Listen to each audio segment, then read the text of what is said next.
செய்துள்ள அனைத்து தற்காலிக ஆசிரியர்கள், செவிலியர்கள் மற்றும் எழுத்தர் பணியாளர்களை நமது டிவிகே அரசு பணி நிரந்தரம் செய்யும். மூணாவது, பதவி உயர்வுக்கு பணம் பெறும் கலாச்சாரத்தை நமது டிவிகே அரசு முடிவுக்கு கொண்டு வரும்.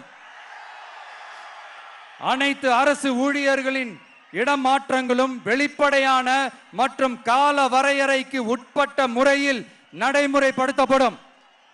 நாலாவது, காவலர்களின் அடிப்படை மாத ஊதியத்தை 18,200 ரூபாயிலிருந்து 25,000 ரூபாயாக நமது டிவிகே அரசு உயர்த்தும்.